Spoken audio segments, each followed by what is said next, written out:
நீங்க வீட்ல தனியா இருப்பீங்களா? அப்போ கண்டிப்பா நீங்க இந்த வீடியோவ பார்க்கணும். உங்களுக்கு இந்த வீடியோ ரொம்ப யூஸ்ஃபுல்லா இருக்கும். யுஎஸ்ல லூசியான் அப்படிங்கிற ஒரு ஸ்டேட்ல லாஃபியட் அப்படிங்கிற ஒரு இடம் இருக்கு. அந்த இடத்துக்கு அதிகமா படிக்கிறதுக்கு ஆட்கள் வருவாங்க. அதாவது லூசியான் யூனிவர்சிட்டி அங்க தான் இருக்கு. அதனால அங்க காலேஜ் பிள்ளைகள் படிக்கிறதுக்கு அதிகமா அங்க வருவாங்க. எல்லாருக்குமே காலேஜ் படிக்கிறதுக்கு ரொம்ப வசதி இருக்காது. ஸோ அதனால அவங்க காலேஜ்ல படிச்சுக்கிட்டே பார்ட் டைம் ஜாப்பும் பார்ப்பாங்க.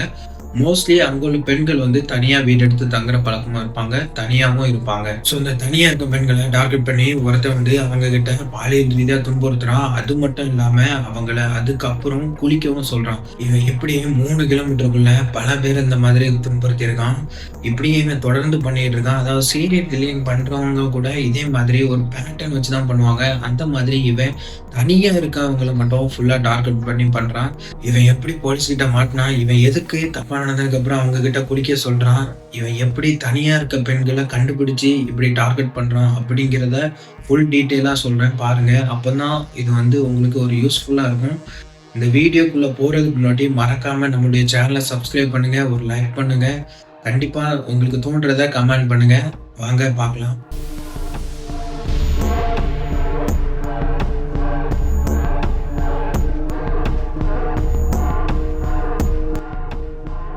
யுஎஸ்ல லூசியா யூனிவர்சிட்டி கொஞ்சம் ஃபேமஸான இதனால நெறைய பேர் அங்க படிக்க வருவாங்களாம். வெளிநாட்டுல இருந்தும் வருவாங்களாம். அங்கேயே பல ஸ்டேட்ல இருந்து தங்கி படிப்பாங்களாம். அப்படி ஒரு பொண்ணு தான் ஆண்ட் அப்படிங்கிற ஒரு பொண்ணு 1995ல அந்த யூனிவர்சிட்டியில படிக்க வந்திருக்கா. அவளுக்கு போதுமான வசதி இல்லாதனால அவ பார்ட் டைம் ஜாப் பார்க்க ஆரம்பிச்சிருக்கா. இவ பேபி சிட்டரா ஒரு வீட்ல வேலை பார்க்குறா. அவங்களுக்கு 2 குழந்தைங்க இருக்கு. அந்த 2 குழந்தைங்களையும் இவ பார்க்கிறது தான் இவளோட வேலை. அதாவது இவ காலேஜுக்கு போயிட்டு இவங்க குழந்தைகள பார்த்துக்கிடுவாளாம். இவ வேலை பார்த்த அந்த வீட்ல அந்த 2 பேரண்ட்ஸும் வெளிய போயிருவாங்களாம். அடிக்கடி வெளிய போய் தங்க போயிருவாங்களாம். அப்போ இவ மட்டும் தான் இருந்து இந்த 2 குழந்தைகளையும் பார்த்துப்பாளாம். இப்படியே இவ பல நாள் இந்த குழந்தைகள தனியா இருந்து பார்த்துருக்கா. பட் ஆகஸ்ட் 30, 1995ஆம் தேதி இவ காலேஜ்ல இருந்து முடிச்சு வாரா. அப்போ அவ கிட்ட அந்த பேரண்ட்ஸ் சொல்றாங்க, இன்னைக்கு நாங்க ஒரு மீட்டிங்காக வெளிய போறோம். என் குழந்தைங்கள பார்த்துக்கம்மா அப்படின்னு சொல்லிட்டு போயிடுறாங்க. இவன் அந்த குழந்தைங்க மேல ரொம்ப பாசம் வச்சிருப்பாளாம். அதனாலேயே அவங்க என்ன பண்ணாலும் கண்டுக்க மாட்டாளாம். அன்னைக்கு 10 மணி வரைக்கும் அந்த 2 பிள்ளைகளும் படம் பார்த்துட்டு இருந்திருக்கு. இவளும் அவங்க கூட சேர்ந்து பார்த்துட்டு இருந்திருக்கா. அதுக்கப்புறம் தான் போய் தூங்க போயிருக்காங்க. தூங்குனதுக்கு அப்புறம் கரெக்ட்டா ஒரு 3 மணிக்கு அவங்க வீட்ல சத்தம் கேட்டிருக்கு. அப்ப இவ முழிச்சு பார்த்துருக்கா. பார்க்கும்போது அவ கண்ணுக்கு நேரா ஒரு ஆள் டார்ச் லைட் அடிக்கிறாரு. அடிச்ச உடனே அவளால சரியா பார்க்க முடியல. அப்போ அவ பக்கத்துல அவன் நீ சத்தம் போட்ட அப்படின்னா இந்த 2 பிள்ளைகளையும் கொலை பண்ணிருவேன் அப்படின்னு சொல்றான். அதனாலேயே அவ அமைதியா இருக்கிறா. அப்போ அவன் என்ன பண்றான் அப்படின்னா, இந்த வீட்டை எனக்கு சுத்தி காமி அப்படின்னு சொல்றான். அப்போ அவ உடனே அந்த வீட்டை ஃபுல்லா சுத்தி காமிக்கிறா. இவன் நினைச்சிட்டா இவன் இங்க திருட தான் வந்திருக்கான் அப்படின்னு அவ நினைச்சிட்டா. ஸோ இவ என்ன பண்றா அப்படின்னா, பணம் இருக்கிற ஏரியாவை இவ காமிக்கிறா. இங்கதான் அவங்க பணம் வச்சிருப்பாங்க அப்படின்னு அவ சொல்றா. பட் அவன் என்ன சொல்றான் அப்படின்னா, எனக்கு பணம் எதுவுமே வேண்டாம், நீ தான் வேணும் அப்படின்னு அவன் சொல்றான். அப்போ அவ ஒரு மாதிரி பாக்குறா, என்ன நான் வேணுமா அப்படிங்கிற மாதிரி பாக்குறா. பட் இருந்தாலும் அவன் என்ன பண்றான் அப்படின்னா, நான் சொல்றத கேளு, இல்லை அப்படின்னா உன்னை கொலை பண்ணிடுவேன் அப்படின்னு சொல்றான். இவ எழுதி வச்சிருந்த ஒரு டைரியும் அவன் எடுத்து பாக்குறான். அவளுடைய அட்ரஸும் அதுல இருந்ததுனால, நீ என்ன காட்டி கொடுத்த அப்படின்னா, நான் உன் வீட்டுல உள்ளவங்களையும் கொலை பண்ணுவேன், உன்னையும் கொலை பண்ணிடுவேன் அப்படின்னு திரும்பவும் மிரட்டுறான். நான் சொன்னதை மட்டும் நீ செஞ்சா போதும் அப்படின்னு சொல்றான். உடனே அந்த பொண்ணை பெட்ரூமுக்கு கூட்டு போறான். அங்க அவளை பாலியல் ரீதியா துன்புறுத்துறான். அதுக்கப்புறம் அவன் என்ன சொல்றான் அப்படின்னா, நீ பாத்ரூம்ல போய் குளிக்க போ, குளிச்சுட்டு வா, நான் வெளியே வெயிட் பண்றேன் அப்படின்னு சொல்றான். ஸோ இவன் குளிக்க போறான். குளிச்சுட்டு ஒரு 10 நிமிஷம் கழிச்சு வெளியே வரா. வெளியே பார்த்தா இவன் எஸ்கேப் ஆயிட்டான்.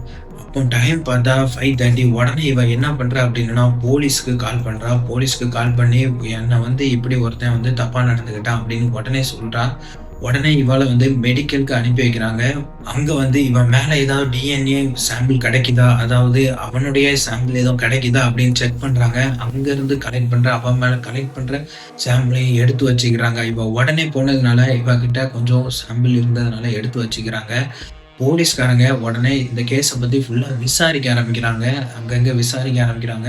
இவா கிட்டயும் டீட்டெயிலா கேட்குறாங்க. அவன் வந்து எப்படி இருந்தான் அப்படின்னு டீட்டெயில் கேட்குறாங்க. அப்போ அவ வந்து சொல்றா, அவன் வந்து சிகப்பு நிறமா இருந்தான். அவன் முகமூடியும் போட்டிருந்தான். கையில கிளவுஸும் போட்டிருந்தான். டார்ச் லைட்ட வச்சு மூஞ்சிலயே அடிச்சுட்டான் அப்படின்னு அவ வந்து அடையாளம் சொல்றா. அவனுடைய கண்கள் வந்து ப்ளூ கலர் அப்படின்னு அவ சொல்றா. அப்போ வந்து போலீஸ்காரங்க அவனுடைய அடையாளத்த வச்சு தேட ஆரம்பிக்கிறாங்க. ஒவ்வொருத்தரையா தேட ஆரம்பிக்கிறாங்க. பட் அவங்களுக்கு வந்து எந்த குழுவுமே கிடைக்கல. போலீஸ்காரங்களுக்கு ஒண்ணு மட்டும் கன்ஃபார்ம் ஆவுது. இவன் வந்து குளிக்க சொல்றது வந்து கண்டிப்பா இந்த பெண்கள் மேல இருக்கிற அவனுடைய தடயத்த அழிக்க தான் இவன் வந்து குளிக்க சொல்றான் அப்படிங்கிறத அவங்க கண்டுபிடிக்கிறாங்க. அப்போ இவங்க வந்து என்ன நினைக்கிறாங்க அப்படின்னா, இவன் வந்து கண்டிப்பா போலீஸ்காரனா இருக்க கண்டிப்பா வாய்ப்பு இருக்கு. இல்லன்னா அதுக்கு சம்பந்தமான ஒர்க் பண்றதுக்கு இவனுக்கு அதாவது ஃபாரன்சிக் டீமோ ஏதோ ஒரு ஒர்க் பண்றதுக்கு இவனுக்கு அதிகபட்ச சான்ஸ் இருக்கு அப்படின்னு சொல்லி அந்த மாதிரி லைன்லயும் விசாரிக்க ஆரம்பிக்கிறாங்க. இப்படி விசாரிச்சுட்டு இருக்கும்போது ஆண்ட் வந்து அவளுடைய ஃப்ரெண்ட ஒரு நாள் போலீஸ் ஸ்டேஷன் கூட்டிட்டு வரா. கூட்டு வந்து இதே மாதிரியே இவாளுக்கும் 3 வருஷம் முன்னாடி நடந்திருக்கான். இவா கிட்டயும் அதே ஆளு தான் இவா கிட்டயும் தப்பா நடந்திருக்கான். அதாவது இதே மாதிரி அவகிட்ட தப்பா நடந்துகிட்டு அவளையும் குளிக்க சொல்லியிருக்கான். குளிச்சுட்டு வெளியே வந்து பார்க்கும்போது அவன் வந்து எஸ்கேப் ஆயிருக்கான் அப்படின்னு போலீஸ் கிட்ட சொல்றான். ஸோ உடனே போலீஸ்காரங்க இவாளுக்கும் இப்படி நடந்திருக்கு அப்படின்னா இவன் வந்து இதை ஃபர்ஸ்ட் டைமா பண்ணல, பல டைம் பண்ணியிருக்க வாய்ப்பு இருக்கு. இந்த மாதிரி ரிஜிஸ்டர் ஆன கேஸ் எல்லாத்தையுமே பாக்குறாங்க. அதாவது இந்த ஏரியால இதுக்கு முன்னாடி இந்த மாதிரி பொண்ணுங்க கிட்ட தப்பா நடந்த ஹிஸ்டரி எல்லாத்தையுமே எடுத்து பாக்குறாங்க. இப்படி பார்க்கும்போது 82ல இருந்து 92 வரைக்கும் 10 வருஷத்துக்குள்ளேயே மொத்தம் 13 கேஸ் அவங்ககிட்ட கிடைக்குது. அப்போ இதே மாதிரி பேட்டர்ன்ல தான் அவன் பண்ணியிருக்கான். அதாவது தனியா இருக்கவங்கள டார்கெட் பண்ணி இந்த மாதிரி அவங்க கிட்ட தப்பா நடந்துகிட்டு அவங்கள குளிக்கவும் சொல்லியிருக்கான். ஸோ உடனே போலீஸ்காரங்க என்ன பண்றாங்க அப்படின்னா இதை தீவிரமா விசாரிக்க ஆரம்பிக்கிறாங்க. ஸோ போலீஸ்காரங்க இவங்களுக்குள்ள என்ன கனெக்ஷன் இருக்கு அப்படின்னு பாக்குறாங்க. அதாவது இவங்க இருக்கிற ஏரியா வந்து 3 கிலோமீட்டர் சரௌண்டிங்குள்ளதான் இருக்கு. ஸோ இது மட்டும் இல்லாம இவங்க வாங்குற கடை வந்து சூப்பர் மார்க்கெட் வந்து ஒரே கடையா இருக்குது. அது மட்டும் இல்லாம இந்த 13 பேருமே ஒரு கிளப்ல இருக்காங்க. ஸோ போலீஸ்காரங்க இந்த ஆங்கிள் பாக்குறாங்க. ஒருவேளை வந்து சூப்பர் மார்க்கெட்ல ஒர்க் பண்ற வந்து இந்த வேலையை பார்த்துருக்கலாம் அப்படின்னு அவங்க டிஎன்ஏ டெஸ்டையும் எடுத்து பாக்குறாங்க. அங்க வர்றவன் யாரு அதிகமா வராங்களோ அவங்களையும் செக் பண்ணி பாக்குறாங்க. அதுவும் மட்டும் இல்லாம இந்த கிளப்ல இருக்கிற மெம்பர்ஸையும் லைட்டா செக் பண்ணி பாக்குறாங்க. இதுல யாராவது இவங்க சொன்ன ஆளோட ஒத்து போகுதா அப்படின்னு எல்லாம் செக் பண்ணி பாக்குறாங்க. அவங்களுக்கு வந்து எந்த குழுவுமே கிடைக்கும். இப்படியே விசாரிக்கும் போது திரும்பவும் இந்த கேஸ ஒர்க்கா ரிவைண்ட் பண்ணி பாக்குறாங்க. இவங்க சொல்றது என்னது, அவன் வந்து வந்த உடனே டார்ச் லைட்டை மூஞ்சில அடிக்கிறான். டார்ச் லைட்டை இவன் பிடிக்கிற விதம் வந்து எப்படி இருக்குன்னா ஒரு போலீஸ் வந்து பிடிக்கிற விதம் மாதிரியே இருக்கு. அதாவது நம்ம வந்து பிடிக்கிறது ஒரு டார்ச் லைட்டை கீழே இப்படி வச்சு பிடிப்போம். ஆனா அவன் வந்து என்ன பண்றான்னா முகத்துக்கு நேராக கரெக்டா வச்சு அடிக்கிறான். அது வந்து போலீஸ்காரங்க அடிக்கிற முறை. ஸோ போலீஸ்காரனா இருக்க அதிகபட்ச சான்ஸ் இருக்கு அப்படின்னு நினைக்கிறாங்க. அது மட்டும் இல்லாம இவன் எல்லாத்துக்கிட்டையுமே இப்படி சொல்லியிருக்கான், நீங்க வந்து போலீஸ்ல போய் சொன்னா எனக்கு உடனே தெரிஞ்சிடும் அப்படின்னு சொன்னதுனால இவங்க வந்து என்ன நினைக்கிறாங்க அப்படின்னா கண்டிப்பா இவன் போலீஸ்காரனா இருக்கணும், இல்லைன்னா போலீஸ் கூட ரொம்ப நெருங்கி பழகுறவனா இருக்கணும் அப்படின்னு அவங்க நினைக்கிறாங்க. அப்படிப்பட்ட எல்லாத்தையுமே திரும்பவும் அவங்க வந்து விசாரிக்க ஆரம்பிக்கிறாங்க. இப்பவும் போலீஸ்காரங்களுக்கு எந்த குழுவுமே கிடைக்கல. உடனே என்ன பண்றாங்க அப்படின்னா சைக்காலஜி எக்ஸ்பர்ட்டை வந்து இந்த இதுல கொண்டு வராங்க. அவங்கள வந்து இந்த கேஸை வந்து ஃபுல்லா டீட்டெயிலா படிக்க சொல்றாங்க. இவன் வந்து எப்படி இருப்பான், இவனுடைய குணம் வந்து எப்படி இருக்கும் அப்படின்னு ஃபுல்லா கேரக்டரை பத்தி எல்லாத்தையுமே இது பண்ண சொல்றாங்க. அப்போ அவர் வந்து என்ன சொல்றாரு அப்படின்னா இவன் வந்து ரொம்ப தெளிவா இருக்கிறான். அதாவது அவங்க மேல உள்ள தடயங்களை மட்டும் அழிக்கிறதுக்காக அவன் குளிக்க சொல்லல. இப்போ இவன் வந்து அவங்கள தப்பு பண்ணதுக்கு அப்புறம் அவங்களுக்கு குளிக்க சொல்றான் அப்படின்னா பெண்களுக்கு யாரோ ஒருத்தர் உடம்புல அவங்க அனுமதி இல்லாம தொட்டதுனால அவங்களுக்கு வந்து ரொம்ப ஒரு மாதிரி இருக்கும். அப்போ அவங்க வந்து குளிச்சுட்டு வந்தா அவங்க ரிலாக்ஸ் ஆவாங்க, அவங்க பதட்டத்துல இருந்து வெளியே வருவாங்க. இல்லை அப்படின்னா உடனே கம்ப்ளைண்ட் பண்ண வாய்ப்பு இருக்கு, உடனே பயப்பட வாய்ப்பு இருக்கு. அதனாலதான் இவன் எல்லாத்தையுமே குளிக்க சொல்றான். அப்போ இவன் கண்டிப்பா பல விஷயங்களை தெரிஞ்சு வச்சவனாதான் இருப்பான். இந்த சைக்காலஜி எக்ஸ்பர்ட்டும் இவன் போலீஸா இருக்க வாய்ப்பு இருக்கு அப்படின்னு அவரும் ரிப்போர்ட் கொடுத்துட்டு போறாரு. இப்படி இந்த கேஸ் மூவ் ஆயிட்டு இருக்கும்போது அங்க இன்னொரு தப்பு நடக்குது. அதாவது இன்னொரு வீட்டுல அவன் இதே மாதிரி தனியா இருக்க பெண்கிட்ட இப்படி நடந்துக்கிறான். இன்னொரு கேஸ் அவங்களை நோக்கி வருது. அந்த பிள்ளை கிட்ட போலீஸ்காரங்க விசாரிக்கிறாங்க. விசாரிச்சுட்டு ஏதாவது ஒரு குழு கொடுமா அப்படின்னு விசாரிக்கிறாங்க. அப்போ அந்த பிள்ளை சொல்றான், நான் அவனுடைய முகமூடி விலகும் போது லைட்டா அவனை பார்த்தேன், அவனை என்னால அடையாளம் காட்ட முடியும், நான் பார்த்து அவனை அடையாளம் காட்டிடுவேன் அப்படின்னு சொல்றான். அது மட்டும் இல்லாம, அவன் போகும்போது நான் ஜன்னல திறந்து பார்க்கும்போது, அவன் ப்ளூ கலர் ட்ரக்ல தான் வண்டிய எடுத்துட்டு போனான் அப்படின்னு இன்னொரு இத குடுக்குறான். அப்போ போலீஸ்காரங்க என்ன நினைக்கிறாங்க, இவன் ப்ளூ கலர் ட்ரக் வச்சிருக்கவன் தான் அப்படின்னு கன்ஃபார்ம் பண்றாங்க. அது மட்டும் இல்லாம அவனுடைய மூஞ்ச வந்து இவ சொல்ல சொல்ல வரையறாங்க. வரைஞ்சு அந்த நேரத்துல போலீஸ் வந்து பேப்பர்லயும், டிவிலயும் அவனுடைய முகத்த போட்டு விடுறாங்க. போட்டு விட்டாலும் யாருமே அடையாளம் காட்ட முடியாத அளவுக்கு தான் அந்த ஸ்கெட்ச் இருந்துச்சு. ஸோ அந்த இத அப்படியே ட்ராப் பண்ணிடுறாங்க. பட் இந்த ப்ளூ ட்ரக் வந்து யாரெல்லாம் வச்சிருக்கா அப்படின்னு செக் பண்றாங்க. மொத்தம் 2600 பேர் அந்த ஏரியால வச்சிருக்காங்க. பட் என்ன பிரச்சனை அப்படின்னா, போலீஸ்காரங்க அதிகமா அந்த ட்ரக் வைக்கல. அந்த ஏரியால உள்ளவங்க போலீஸ்காரங்க கிட்ட ட்ரக் இல்ல. இந்த ட்ரக் விஷயத்துலயும் பெரிய அளவுல அவங்களுக்கு வந்து எந்த இதுவுமே கிடைக்கல. ஸோ போலீஸ்காரங்க தேடிக்கிட்டே இருக்காங்க. அவனும் என்ன பண்றான் அப்படின்னா, இந்த விஷயங்கள ஃபுல்லா ஸ்டாப் பண்ணிடுறான். இவன் வந்து இந்த பெண்கள் கிட்ட தப்பா நடக்கிற விஷயங்கள ஃபுல்லா ஸ்டாப் பண்ணிடுறான். போலீஸ்காரங்களுக்கு இது வந்து மிகப்பெரிய சேலஞ்சா இருக்குது.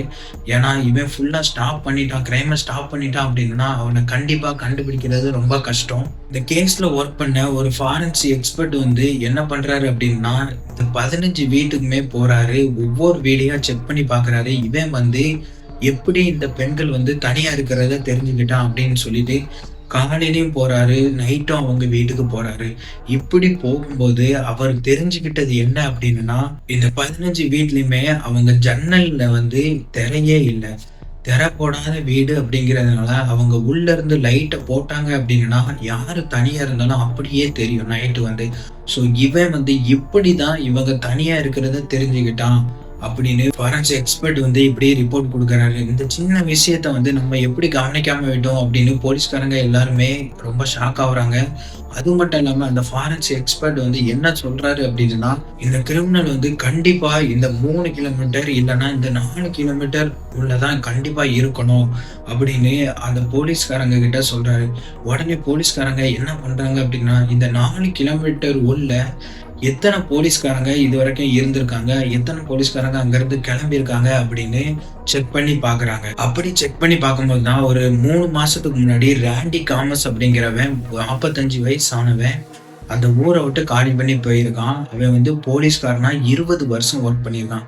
உடனே போலீஸ்காரங்களுக்கு அவன் மேல ரொம்ப டவுட் வருது. இவன் எதுக்கு இப்போ இங்க இருந்து டிரான்ஸ்ஃபர் வாங்கிட்டு வேற இடத்துக்கு போயிருக்கான் அப்படின்னு டவுட் வருது. உடனே அவனுடைய பேக்ரவுண்ட் எல்லாத்தையும் செக் பண்றாங்க.